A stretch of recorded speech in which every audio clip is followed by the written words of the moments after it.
Hello. കൃത്യവും മനോഹരവുമായ രീതിയിൽ അവതരിപ്പിച്ചിരിക്കുന്ന ഒരു പ്രണയകഥയാണ് ബി വിത്ത് യു എന്ന സിനിമ. ഒരു ജാപ്പനീസ് നോവലിനെ ആസ്പദമാക്കിയുള്ളതാണ് ഇതിൻ്റെ കഥ. റൊമാൻസും ഫാൻറ്റസിയും ഒരുമിച്ച് ചേർന്ന ഈ ഡ്രമാറ്റിക് മൂവിയിൽ രണ്ട് വ്യക്തികൾ തമ്മിലുള്ള അനശ്വരമായ പ്രണയവും വർഷങ്ങൾ കാത്തിരുന്ന് അവർ അത് നേടിയെടുക്കുന്നതും അച്ഛനും അമ്മയിലേക്കുമുള്ള അവരുടെ പ്രയാണവും മനോഹരമായി അവതരിപ്പിച്ചിരിക്കുന്നു. കൂടാതെ ഒരു മകന് അമ്മയോടുള്ള അതിരറ്റതും നിഷ്കളങ്കവുമായ സ്നേഹവും അമ്മയ്ക്ക് വേണ്ടിയുള്ള അവൻ്റെ പ്രതീക്ഷയോടെയുള്ള കാത്തിരിപ്പും നമുക്ക് കാണാം.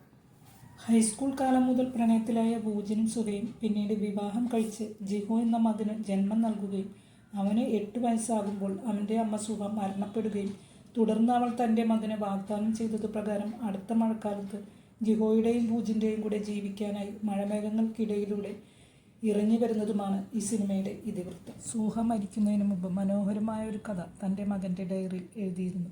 ഒരമ്മ പെൻഗിൻ്റെയും അവളെ കാത്തിരിക്കുന്ന കുഞ്ഞു പെൻഗിൻ്റെയും കഥ. അമ്മ പെൻഗിൻ മരണശേഷം ഭൂമിക്കും സ്വർഗത്തിനും ഇടയിലുള്ള ക്ലൗഡ് ലാൻഡിലിരുന്ന് തൻ്റെ മകൾ ഭൂമിയിലിരുന്ന് കരയുന്നത് കാണുന്നു.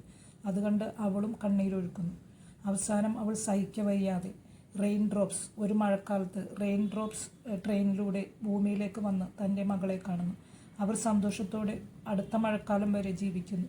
അടുത്ത മഴക്കാലമാകുമ്പോൾ തനിക്ക് പോകാൻ സമയമായെന്ന് അവൾ മകളോട് പറയുന്നു.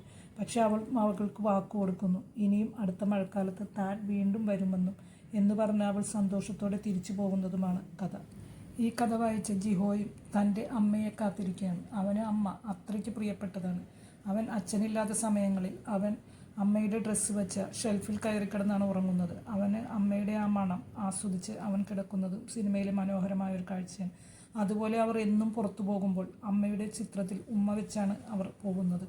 ജിഹോ അടുത്ത മഴക്കാലത്തേക്ക് കാത്തിരിക്കുകയാണ് തൻ്റെ അമ്മ വരാൻ വേണ്ടി.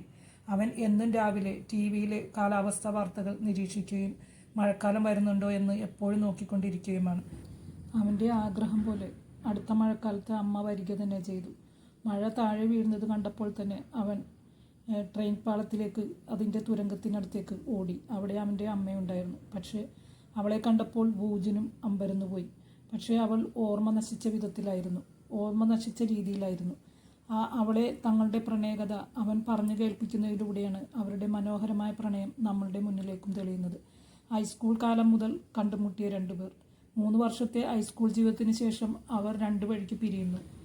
അതിനുശേഷം അവർ വീണ്ടും കണ്ടുമുട്ടുകയും പ്രണയത്തിലാവുകയും ചെയ്യുന്നു. പക്ഷേ താൻ അസുഖബാധിതനാണെന്ന് അറിഞ്ഞപ്പോൾ ബൂജിൻ അവളിൽ നിന്ന് അകലുന്നു. ഇത് അവൾക്ക് വലിയ ഷോക്കാകുന്നു. അതിനെ തുടർന്ന് അവൾ ഒരു ആക്സിഡൻറ്റിൽ പെടുകയും അവൾ കോമയിലാവുകയും ചെയ്യുന്നു. ആ കോമയിൽ കിടന്ന് അവൾ കാണുന്ന സ്വപ്നമാണ് അവരുടെ ഈ ജീവിതം. താൻ ബൂജിനെ വിവാഹം കഴിക്കുമെന്നും തനിക്കൊരു കൊച്ചുണ്ടാകുമെന്നും അവന് 8 വയസ്സാകുമ്പോൾ താൻ മരിക്കുമെന്നും അവൾ സ്വപ്നം കാണുന്നു. അതിനെ തുടർന്ന് അടുത്ത മഴക്കാലത്ത് താൻ വീണ്ടും അവനോട് വാഗ്ദാനം ചെയ്തതുപോലെ വീണ്ടും എത്തുമെന്നും അവൾ തൻ്റെ സ്വപ്നത്തിൽ കാണുന്നു. ഇത് അവളെ വല്ലാതെ വിഷമിപ്പിക്കുന്നു. താൻ 8 വർഷം മാത്രം ജീവിച്ച് സ്നേഹിച്ച് കൊതി തീരുന്നതിന് മുമ്പ് മരിക്കുമല്ലോ എന്നോർത്ത് അവൾ വല്ലാതെ വിഷമിക്കുന്നു. പക്ഷേ തനിക്ക് വേറൊരു ജീവിതം ചിന്തിക്കാൻ കൂടി വയ്യ. സന്തോഷമില്ലാതെ ഒരുപാട് കാലം ജീവിക്കുന്നതിനേക്കാൾ സന്തോഷത്തോടു കൂടി തനിക്ക് ഇഷ്ടമുള്ളവരുടെ ഒപ്പം ജീവിക്കാമല്ലോ എന്നോർത്ത് അവൾ വീണ്ടും ബൂജിനടുത്തേക്ക് വന്ന് അവനെ വിവാഹം കഴിക്കണമെന്ന് പറയുകയും അവർ വിവാഹിതരാവുകയും ചെയ്യുന്നു. താൻ മരിക്കുമെന്നുള്ള ചിന്ത അവളെ അലട്ടിയില്ല. തന്നെ സ്നേഹിക്കുന്നവർക്ക് വേണ്ടി സന്തോഷത്തോടു കൂടി ജീവിക്കാൻ അവൾ തീരുമാനിച്ചു.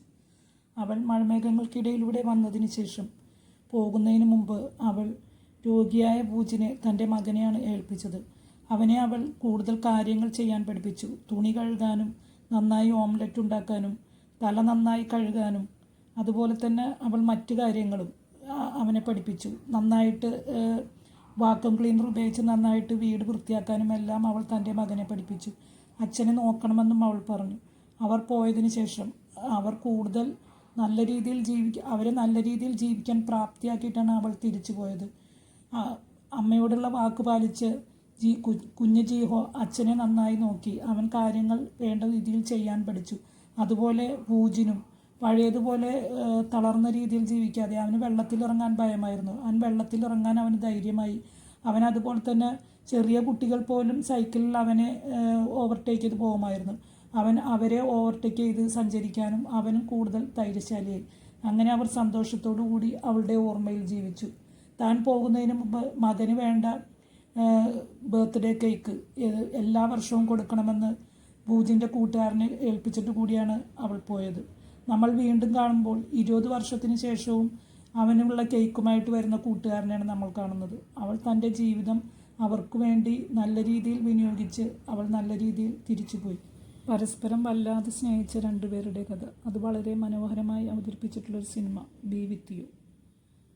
വളരെ നല്ല രീതിയിൽ കണ്ടിരിക്കാവുന്ന ഒരു സിനിമ. നിങ്ങൾക്ക് എൻ്റെ വീഡിയോ ഇഷ്ടമായ ലൈക്ക് ചെയ്യുക. എൻ്റെ വീഡിയോ ആദ്യമായിട്ടാണ് കാണുന്നതെങ്കിൽ കൂടുതൽ സിനിമ എക്സ്പ്ലനേഷൻസിനും റിവ്യൂസിനുമായി സിനിമാ വാർത്തകൾക്കുമായി എൻ്റെ വീഡിയോ സബ്സ്ക്രൈബ് ചെയ്യുക. എൻ്റെ വീഡിയോ കണ്ടതിൽ ഒരുപാട് സന്തോഷം. ഇനിയും നല്ലൊരു വീഡിയോയുമായിട്ട് വരാം. അതുവരെ ബായ്.